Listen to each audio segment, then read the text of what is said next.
Hey guys, எப்படி இருக்கீங்க எல்லாருமே? Welcome back in another video. So போன வீடியோவில் நம்ம டைட்டில் டேக்னா என்ன, ஹெட் டேக்னா என்ன, பாடி டேக்னா என்ன லைட்டாக மேலோட்டமாக பார்த்தோம், ரைட்? ஸோ ஒருவேளை இந்த எல்லா வீடியோவும் நீங்கள் பார்க்கல, உங்களுக்கு எதுவுமே தெரில, இந்த வெப் டெவலப்மெண்ட் கோர்ஸை பற்றி எதுவுமே தெரில அப்படின்னா ஒன்றும் பண்ணாதீங்க. இந்த வீடியோவோட டெஸ்கிரிப்ஷன் செக்ஷனில் போங்க, ஓகே?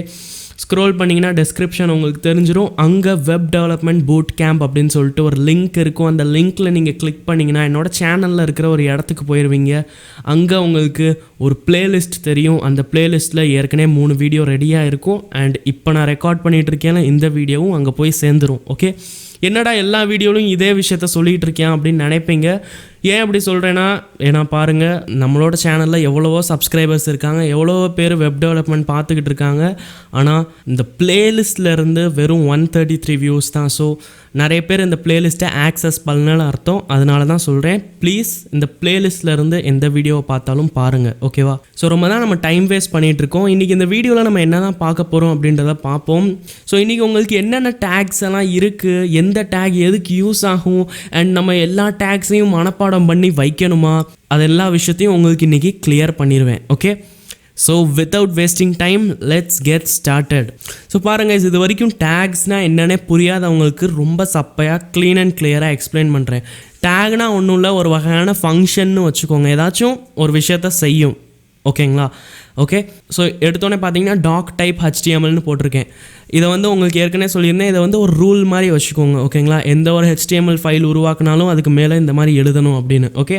அடுத்து நான் என்ன பண்ணியிருக்கேன், டேக் HTMLனு போட்டிருக்கேன். ஸோ இந்த டேக் HTML நீ தான் சொன்னீங்க என்னமோ ஃபங்க்ஷனாலிட்டி பண்ணும், எல்லாமே ஒரு ஃபங்க்ஷன் தான், அப்புறம் இந்த டேக் HTML என்னடா பண்ணும் அப்படின்னு கேட்பீங்க. ஸோ இந்த டேக் HTML என்ன சொல்லணும்னா, தம்பி இது வந்து ஒரு HTML ஃபைல், இங்கேருந்து இந்த HTML ஆரம்பிக்குது அப்படின்னு சொல்லும், சரிங்களா? ஸோ அதனால தான் இங்கே டேக் HTMLனு போட்டிருக்கோம். இப்போ நம்ம இங்கே ஆரம்பிச்சிருக்கோம், ஓகேவா? அப்போ நம்மளோட கம்ப்யூட்டருக்கு தெரிஞ்சிருச்சு, ஓகே இங்கேருந்து ஆரம்பிக்குதுன்னு.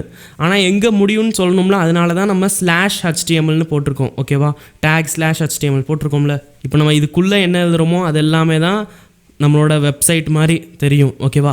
இப்போ இதுலேயும் ஒரு விஷயம் இருக்குது, என்னென்னா ஹெட் அப்படின்னு சொல்லிட்டு ஒரு டேக் இருக்குது, சரிங்களா? இருங்க, நான் எல்லா விஷயத்தையும் எடுத்து உங்களுக்கு முதல்ல இருந்து எக்ஸ்பிளைன் பண்ணுறேன், ஓகேவா? ஹெட் அப்படின்னு சொல்லிட்டு ஒரு டேக் இருக்குது. அது நீங்கள் எந்த வெப்சைட் உருவாக்குனாலும் எல்லாத்துலேயுமே எழுதி தான் தீரணும், ஓகேவா? என்னது ஹெட்டு, ஓகே? ஸோ இந்த ஹெட் அப்படின்ற டேக் என்ன பண்ணும் அப்படின்னா, இந்த வெப்சைட்டோட சம் இன்ஃபர்மேஷன்ஸ் எல்லாம் இருக்கும்ல. இப்போ இந்த வெப்சைட்டோட பேர் என்னது, இந்த வெப்சைட்டை கூகுளில் என்ன சர்ச் பண்ணால் நம்மளோட வெப்சைட் ஃபஸ்ட்டு வரணும், அந்த மாதிரி விஷயம் எல்லாமே இந்த ஹெட் அப்படின்ற டேகுக்குள்ளே வரும், ஓகேவா? இப்போ நான் இந்த ஹெட் அப்படின்ற டேகுக்குள்ளே ஒரு விஷயத்தை எழுதுகிறேன், என்னன்னா டைட்டில், ஓகேங்களா? டைட்டில் அப்படின்னு சொல்லிட்டு ஒரு டேக் இருக்குது. இந்த டைட்டில் அப்படின்ற டேக் என்ன பண்ணும்னா, நம்மளோட ஒரு வெப்சைட் இருக்கும்ல, அதுக்கு ஒரு டைட்டில் செட் பண்ணும், ஓகேவா? இப்போ நான் இங்கே செட் பண்ணுறேன், இந்த வெப்சைட்டுக்கு ஒரு டைட்டில் HTML கோர்ஸ் அப்படின்னு செட் பண்ணுறேன்னு வச்சுக்கோங்களேன். நான் வந்து இதை Ctrl+S கொடுத்து சேவ் பண்ணிக்கிறேன். இல்லாட்டி நீங்கள் ஃபைலில் போங்க, ஆட்டோ சேவ் அப்படின்னு ஒரு ஆப்ஷன் இருக்கும், அதில் நீங்கள் கிளிக் பண்ணிட்டீங்கன்னு வச்சுக்கோங்களேன். நீங்கள் சேவ் பண்ண தேவையில்லை, ஆட்டோமேட்டிக்காக சேவ் ஆகிட்டே இருக்கும். நீங்கள் என்ன டைப் பண்ணாலும் ஆட்டோமேட்டிக்காக சேவ் ஆயிரும். அண்ட் நான் கோ லைவில் கிளிக் பண்ணிடுறேன், என்னோடய சர்வர் ஸ்டார்ட் ஆயிரும். அண்ட் பாருங்கள், எனக்கு ஸ்டார்ட் ஆயிடுச்சு. ஸோ என்னடா எதுவுமே டிஸ்பிளே ஆகலை, டைட்டில் என்னமோ வரும்னு சொன்னால் என்னடா எதுவுமே வரலைன்னு கேட்பீங்க. பாருங்கள், மேலே டாப்பில் வந்துருச்சா? இதை தான் வந்து டைட்டில் டேக் அப்படின்னு சொல்லுவாங்க, ஓகேங்களா? இந்த டைட்டில் டேக்கில் நீங்கள் என்ன எழுதுறீங்களோ அது வந்து இந்த வெப்சைட்டோட டைட்டிலாக மாறிடும். இந்த வந்துருச்சு, ஓகே? இப்போ இந்த டைட்டில் அப்படின்னு இருந்துச்சுல, இது வந்து நான் எதுக்குள்ளே போட்டிருக்கேன், இந்த ஹெட்டுக்குள்ளே போட்டிருக்கேன், ஓகேவா? இப்போ இந்த ஹெட்டுக்குள்ளே இந்த டைட்டில் மட்டும்தான் வருமானு கேட்பீங்க. அப்படி கிடையாது, இது கூட நிறைய விஷயமும் வரும். பட் இப்போதைக்கு அதெல்லாம் பற்றி நம்ம டிஸ்கஸ் பண்ண வேணாம், ஓகேவா? ஸோ இந்த ஹெட் டேகை அப்படியே விட்டுருங்க, ஓகே? இப்போ இந்த ஹெட் டேகுக்கு கீழே வாங்க, இன்னொரு டேக் இருக்குது, அதுதான் பாடி டேக், ஓகேவா? அண்டு இப்போ நீங்கள் டைப் பண்ணுங்கள் BODY அப்படின்னு, சரிங்களா? வந்துருச்சு பாருங்கள், பாடி அப்படின்னு. இந்த பாடி டேகுக்குள்ளே நீங்கள் என்ன எழுதுறீங்களோ அதுதான் வந்து உங்களோட கண்ணுக்கு தெரியும், அந்த மாதிரி வச்சுக்கோங்க, சரிங்களா? புரிஞ்சா உங்களுக்கு? இந்த ஹெட்டுக்குள்ளே நம்ம என்ன எழுதுகிறோமோ அது ஜஸ்ட்டு வெப்சைட்டுக்கு ரிலேட்டடான இன்ஃபர்மேஷன், ஓகே? பட் இந்த பாடியில் என்ன எழுதுகிறோமோ அதுதான் நம்மளோட கண்ணுக்கு தெரியும், ஓகேவா? இப்போ இந்த பாடியில் நான் ஏதாச்சும் எழுதுகிறேன், ஹாய் ஆல் அந்த மாதிரி எழுதுகிறேன். அண்ட் பாருங்கள், இந்த சைடு ஹாய் ஆல் அப்படின்னு வந்துருச்சு. நான் வந்து ஆட்டோ சேவ் ஆப்ஷன் ஆனில் வச்சோடனே இருந்தால் பார்த்தீங்களா, வந்துருச்சா? ஓகே, ஸோ இது வந்து உங்களுக்கு புரிஞ்சிருக்கும். பட் நம்ம இந்த மாதிரி எழுதக்கூடாது, ஓகேங்களா? நம்ம வந்து ஒரு பேராகிராஃபாக எழுதுகிறோம் அப்படின்னா, இப்போ நம்ம எழுதணும்ல, அது நார்மலாக சும்மா எழுதணும். ஸோ அதை வந்து நான் ஒரு பேராகிராஃப் மாதிரி அழகாக எழுதணும் அப்படின்னா பி அப்படின்னு சொல்லிட்டு ஒரு டேக் இருக்குது, ஓகேங்களா? அந்த பி அப்படின்ற டேகுக்குள்ளே நீங்கள் ஒரு பேராகிராஃப் மாதிரி அழகாக எழுதலாம், ஓகேவா? ஸோ இப்போ நான் இங்கே எழுதுகிறேன் ஹாய் ஆல் அப்படின்னு வந்துடும். அதே விஷயந்தான் அங்கேயும் வரும். வந்துருச்சா? இப்போ நீங்கள் ஸ்கூல்ஸில் பேராகிராஃபெல்லாம் நிறையவே எழுதியிருப்பீங்க. ஸோ பேராகிராஃப் எழுதுகிறப்ப பார்த்தீங்கன்னா நம்ம நிறைய விஷயத்த ஒரு பேராகிராஃபில் எழுதுவோம். இப்போ எழுதி முடித்தோடனே புது பேராகிராஃப் ஆரம்பிக்கிறோம் அப்படின்னா ஒரு லைன் கடுத்து வரும் ஆட்டோமேட்டிக்காக புது பேராகிராஃப். கரெக்டாக இப்படி தானே வரும் ஒரு லைனுக்கு அப்புறம். இந்த மாதிரி தான் அடுத்து ஸ்டார்ட் ஆகும். இந்த எக்ஸாம்பிளுக்கு இங்கே காமிச்சிருக்கேன் பாருங்கள். சும்மா லூஸ் மாதிரி எழுதியிருக்கேன், பட் பாருங்கள் இதுதான் ஒரு பேராகிராஃப் அப்படின்னா அடுத்த பேராகிராஃப் அடுத்த லைனில் இருந்து தான் ஸ்டார்ட் ஆகும். அதே மாதிரி தான் இதுவும், சரிங்களா? இங்கே பாருங்கள், நான் ஹாய் ஆல் அப்படின்னு போட்டிருக்கேன்ல, இதை நார்மலாக சும்மா போடுறேன். ஓகே, பாருங்கள் அது எப்படி ஸ்டார்ட் ஆகுதுன்னு. மேலே உடனே ஸ்டார்ட் ஆயிரும். பட் அதே விஷயத்த நான் இந்த டேக் பி போட்டுட்டு ஆரம்பிக்கிறேன் பாருங்கள், மேலே ஒரு ஸ்பேஸ் விட்டு வருது. கரெக்டாக அதாவது ஒரு ரியல் பேராகிராஃப் மாதிரி. ஸோ இதுதான் இந்த பி அப்படின்ற டேக். ஓகே, இப்போ நான் உங்களுக்கு இன்னொரு மிகப்பெரிய இம்பார்ட்டண்ட்டான விஷயத்த உங்களுக்கு சொல்லித்தரேன். என்னன்னு பார்த்தீங்கன்னா, இப்போ எனக்கு தெரியும், இந்த நேரத்தில் எனக்கு தெரியும் இந்த பி அப்படின்ற டேக் வந்து பேராகிராஃபை வர வைக்கும் அப்படின்னு. ஆனால் இப்போ லெட்ஸ் இமேஜின் நீங்கள் ரொம்ப பெரிய வெப் டெவலப்பர் ஆகிட்டீங்க. அந்த நேரத்தில் நீங்கள் வேறு இதை விட மோசமான ஒரு விஷயத்த செஞ்சுருக்கீங்க, சரிங்களா? அப்போ அந்த நேரத்தில் உங்களுக்கு தெரியும், ஓகே இது வந்து இது பண்ணும், அந்த மாதிரி அந்த நேரத்தில் உங்களுக்கு தெரிஞ்சிருக்கும். பட் அதே கோடை நீங்கள் ஒரு 10 மாதம் அப்புறம் பார்த்தீங்கன்னா உங்களுக்கு புரியுமா? புரியாது. அப்போ நீங்கள் ஏதாச்சும் மேலே எழுதி வச்சுக்கணும், இது வந்து இது பண்ணணும், அது வந்து அது பண்ணணும், அந்த மாதிரி எழுதி வச்சுக்கணும்ல, நோட்ஸ் மாதிரி எழுதி வச்சா நல்லது தானே. ஸோ நீங்கள் என்ன பண்ணுவீங்கன்னா இங்கே எழுதுவீங்க, இந்த ஹாய் ஆளுக்கு மேலே எழுதுவீங்க திஸ் மேக்ஸ் எ பேராகிராஃப், அந்த மாதிரி எழுதுவீங்க. கரெக்டாக? ஆனால் ஒரு விஷயத்தை பாருங்கள், நான் இங்கே ஏதாச்சும் எழுதுகிறேன் அப்படின்னா அதுவும் இந்த வெப்சைட்டில் வந்துடுதுல. அப்போ நம்ம ஏதாச்சும் நோட்ஸ் மாதிரி எழுதுனா கூட அந்த லைனை நம்மளோட இந்த web browser Google Chrome read பண்ணிடுவோமே. அந்த மாதிரி ரீட் பண்ணாமல் வைக்கிறதுக்கு ஏதாச்சும் ஐடியா இருக்கா அப்படின்னு கேட்பீங்க. ஸோ எஸ் இருக்குது. அதை தான் நம்ம கமெண்ட்ஸ் அப்படின்னு சொல்லுவோம். கமெண்ட்ஸ்னால் யூடியூப்பில் இருக்கிற கமெண்ட் செக்ஷன் கிடையாது. இங்கே வேறு ஒரு கமெண்ட்ஸ் இருக்குது. என்னென்னா எழுதுங்க, ஆங்கிள் ப்ராக்கெட்ஸ் ஓப்பன் பண்ணிட்டு எக்ஸ்க்ளாமேட்ரி சிம்பிள், அடுத்து 2 கோடு, ஓகேங்களா? இந்த கோடு இருக்கும்ல, இந்த கோடு அடுத்து அதே இதை போட்டு மூடிடுங்க. அதாவது இந்த மாதிரி பாருங்கள், உங்களோட ஸ்க்ரீனில் தெரியுதா? இன்னும் கொஞ்சம் ஜூம் பண்ணி காமிச்சிடுறேன், தெரியுதா? ஆங்குலர் ப்ராக்கெட்டு அடுத்து எக்ஸ்க்ளாமேட்ரி சிம்பிள் அடுத்து 2 மைனஸ் போட்டுருங்க. அடுத்து உள்ளக்க என்ன எழுதணுமோ எழுதிக்கலாம். அடுத்து நீங்கள் திரும்பியும் 2 மைனஸை போட்டுட்டு ஆங்குலர் ப்ராக்கெட்டை க்ளோஸ் பண்ணியிருக்கேன். ஓகே, இதுக்குள்ளே நான் எழுதுகிறேன் பாருங்கள், திஸ் இஸ் பேராகிராஃப் அந்த மாதிரி. ஓகே, எழுதுகிறேன் பாருங்கள். ஆனால் அங்கே வரல, எதுவுமே வரல, தெரியுதா? இதை தான் சொல்கிறேன். இதை தான் வந்து என்னென்னா கமெண்ட்ஸ் அப்படின்னு சொல்லுவாங்க. புரிஞ்சா உங்களுக்கு? நல்லா இருக்குல்ல, யூஸ்ஃபுல்லாக இருக்குல்ல? ஸோ இதை நீங்கள் கண்டிப்பாக யூஸ் பண்ண பாருங்கள். பட் கைஸ், ஒரு விஷயத்தை பாருங்களேன், எவ்வளோ கஷ்டமாக இருக்குது டைப் பண்ணுறது. ரொம்ப கடுப்பாக வருதில்ல. ஆங்குலர் ப்ராக்கெட் போடணும், எக்ஸ்க்ளாமேட்ரி போடணும், 2 கோடு போடணும், எவ்வளோ கஷ்டமாக இருக்குது. இந்த மாதிரி நேரத்தில் தான் இந்த விசுவல் ஸ்டுடியோ கோடோட பவர் தெரியும். நீங்கள் கண்ட்ரோல் அமுக்கி // அமுக்குங்களேன். / உங்களோட அந்த ஷிஃப்ட் பட்டன் இருக்கும்ல, ரைட் ஷிஃப்ட் பட்டன், அதுக்கு பக்கத்தில் இருக்குது பாருங்கள், அமுக்குங்க. கண்ட்ரோல் // வந்துருச்சா? ஒரு ஷார்ட்கட் கீ தெரிஞ்சு வச்சுக்கோங்க, கண்ட்ரோல் அண்ட் // ரெண்டையும் சேர்த்து அமுக்குனா அது வந்துடும். ஓகே, அண்ட் இதுக்குள்ளே நீங்கள் என்னென்னா எழுதலாம். புரிஞ்சா உங்களுக்கு? நல்லா இருக்குல்ல? இந்த கமெண்ட்ஸ் அப்படின்றது இதை தான் வந்து கமெண்ட்ஸ் அப்படின்னு சொல்லுவாங்க. இதில் மட்டும் இல்லை, எந்த ஒரு ப்ரோக்ராமிங் லாங்குவேஜாக இருந்தாலும் எல்லா ப்ரோக்ராமிங் லாங்குவேஜில் கமெண்ட்ஸ் அப்படின்னு சொல்லிட்டு ஒன்று இருக்குது. ஆனால் எல்லாத்துலேயுமே அந்த ஆங்குலர் ப்ராக்கெட்ஸ் எல்லாம் போட மாட்டாங்க, எல்லாத்துக்குமே வேறு மாதிரி இருக்கும். ஓகேவா? ஸோ இப்போ உங்களுக்கு ஹெட்டிங் டேக்னா என்னன்றதை சொல்கிறேன். ஸோ பாருங்க கைஸ், நீங்களே நினச்சி பாருங்கள், நம்ம ஏதாச்சும் எழுதுகிறோம் அப்படின்னா பேராகிராஃப் மாதிரி எழுதுகிறோம், இங்கே ஸ்மால் லெட்டர்ஸில் வருது, ரொம்ப சின்னதாக இருக்குது, ரைட்? ஸோ இதை நான் வந்து பெரிய எழுத்தாக மாற்றணும் அப்படின்னா நீங்கள் என்ன பண்ணுவீங்க? ஸோ அந்த மாதிரி நேரத்தில் ஹெட்டிங் டேக்ஸ் உங்களுக்கு யூஸ்ஃபுல்லாக இருக்கும். ஓகேவா? இது பெருசாக ஒன்றும் இல்லை, நீங்கள் எழுதுங்க H1 டேக், அண்ட் அதே மாதிரி H2 இருக்குது, H3 இருக்குது, H4, H5, H6. ஸோ இதனால் புதுசாக என்னென்னமோ சொல்கிறேன் அப்படின்னு நினைப்பீங்க. ஒன்றும் இல்லை, இந்த H1க்குள்ளே நீங்கள் ஏதாச்சும் எழுதுங்க, உங்களுக்கே தெரிஞ்சிடும் என்ன சொல்கிறேன்னு. ஓகேவா? எழுதுங்க, ஏதாச்சும் எழுதுங்க. நான் வந்து எழுதுகிறேன் 1 அந்த மாதிரி எழுதுகிறேன், பாருங்கள் எவ்வளோ பெருசாக வருது.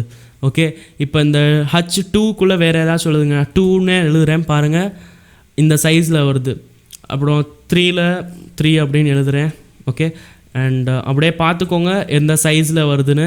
H1 இருந்து H6 வரைக்கும் இருக்குது. H1 தான் இருக்கிறதுலே அதிகமான சைஸ் இருக்கும், H6 கம்மியான சைஸ் இருக்கும். புரிஞ்சா உங்களுக்கு? இப்போ நீங்கள் கேட்பீங்க எனக்கு இதை விட பெரிய சைஸ் தான்டா வேணும், என்னடா பண்ணுறது அப்படின்னு கேட்பீங்களா? ஒன்றும் இல்லை, நம்ம HTML பண்ணுறோம்ல இதெல்லாமே பில்டிங் பிளாக்ஸ் தான். ஓகேவா? We are just building blocks. நீங்கள் ஒரு வீடை கட்டுறீங்க அப்படின்னா கட்டுறப்ப அது பார்க்க அழகாக இருக்கும், வாந்தி வரும், அந்த மாதிரி இருக்கும் வீடு. பட் அதே விஷயத்த அதே வீடை கட்டி முடித்ததுக்கப்புறம் பார்த்தா எவ்வளோ அழகாக இருக்கும். அதே தான். அப்போ அழகாக்குறதுக்கு அந்த இடத்துல நம்ம எப்படி பெயிண்ட்டு இதெல்லாம் யூஸ் பண்ணுவோமோ அதே மாதிரி தான் இங்கேயும் HTML இருக்குல்ல, this is just a building block. Okay, so இது பார்க்குறதுக்கு ரொம்ப கேவலமாக தெரியும். பட் இதே விஷயத்த நம்ம CSS இருக்குல்ல, அதுதான் வந்து இங்கே பெயிண்ட் மாதிரி. ஓகேங்களா? CSS இதில் போட்ட உடனே இது வேறு லெவலில் தெரியும். ஸோ அதுதான் உங்கள்கிட்ட சொல்லணுன்னு இருந்தேன். ஸோ ஒருவேளை இந்த HTML சீரீஸில் என்னடா இது ரொம்ப மொக்கையாக இருக்குது, அழகாகவே இல்லை அப்படி இப்படின்னு நினச்சிக்கிட்டு இருக்கீங்க அப்படின்னா நீங்கள் நினச்சிக்கிட்டு இருக்கதை நிப்பாட்டிருங்க. ஓகே, ஸோ இதுதான் H1 இருந்து H6. இந்த டேக்ஸ் எல்லாம் உங்களுக்கு புரிஞ்சா? அண்ட் இப்போ நீங்கள் நினைப்பீங்க இந்த ஹெட்டிங் டேக், இந்த டைட்டில் டேக் இதெல்லாம் எனக்கு மறந்துடும், நான் மனப்பாடம் பண்ணி வைக்கவா அப்படின்னு நினைப்பீங்க. அப்படிலாம் எதுவும் இல்லை. நீங்கள் பாருங்கள், ஆட்டோமேட்டிக்காக உங்களுக்கு ஞாபகம் இருந்துடும். நீங்கள் ஒன்றும் இல்லை, நான் சொல்கிறத கேட்க மட்டும் செய்யாதீங்க, நீங்களும் உங்களோட விசுவல் ஸ்டுடியோ கோடில் செஞ்சு மட்டும் பாருங்கள். நான் உங்களுக்கு கேரண்டி கொடுக்குறேன். நீங்கள் ஃபுல் கோர்ஸ் பார்த்ததுக்கப்புறம் என்னடா எனக்கே தெரியாமல் எனக்கு மனப்பாடம் ஆயிடுச்சு அப்படின்னு நீங்களே சொல்லுவீங்க. சரிங்களா? ஸோ என்னோட ஒரு சின்ன ரெக்வெஸ்ட்டு, நான் சொல்கிறத மட்டும் பார்க்க மட்டும் செய்யாதீங்க, செய்யவும் செய்யுங்க.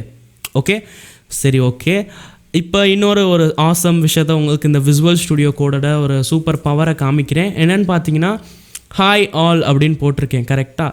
ஸோ இந்த இடத்துல நான் ஜஸ்ட் டெஸ்டிங் பர்பஸ்க்கு நான் ஏதாச்சும் ஒரு 2 வார்த்தையை எழுதியிருக்கேன். கரெக்டாக? ஸோ வார்த்தையை எழுதுறதும் ஒரு வகையான கஷ்டம் தானே. ஸோ ஓகே, 2 வார்த்தை எழுதுகிறேன், பிரச்சனை இல்லை. பட் அதே விஷயத்த நான் 1000 வார்த்தை 2000 வார்த்தை எழுதணும் அப்படின்னா எங்கேருந்து நான் கொண்டு வருவேன்? ஸோ விசுவல் ஸ்டுடியோ கோடில் ஒரு சூப்பர் விஷயம் இருக்குது. என்னென்னா லொரெம் அப்படின்னு டைப் பண்ணுங்கள். ஓகேவா? அடுத்து என்டர் அமுக்குங்களேன்.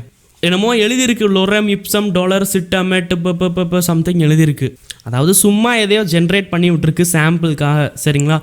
ஸோ நீங்கள் வெப்சைட்டை உருவாக்கிக்கிட்டு இருக்கிறப்ப இந்த லொரெம் அப்படின்றத யூஸ் பண்ணலாம். ஓகே, என்ன பண்ணேன்றதை உங்களுக்கு திரும்பியும் சொல்லிடுறேன். வெறும் LOREM அப்படின்னு டைப் பண்ணுங்கள். பாருங்கள், எனக்கு சஜஷன் கூட கிடைக்கிது. என்டர் அமுக்கவே வந்துடும். புரிஞ்சா உங்களுக்கு? இப்போ இதுலேயும் ஒன்று இருக்குது. இப்போ லொரெம் அப்படின்னு டைப் பண்ணுறப்ப இவ்வளோ வார்த்தை தான் வரணும் அப்படின்னா என்ன பண்ணுறது அப்படின்னு ஒன்றும் இல்லை. லொரெம் 10 அப்படின்னு டைப் பண்ணுங்கள், 10 வார்த்தை வரும். ஓகேவா? பாருங்கள், 10 வார்த்தை தான் வந்திருக்கு. எண்ணி கூட பார்த்துக்கோங்க. இப்போ அதே விஷயம் லொரெம் 1000 அப்படின்னு போட்டு 10,000 அப்படின்னு போட்டேன்னு வச்சுக்கோங்களேன். இப்போ பாருங்கள், 10,000 வார்த்தை வந்துருச்சு.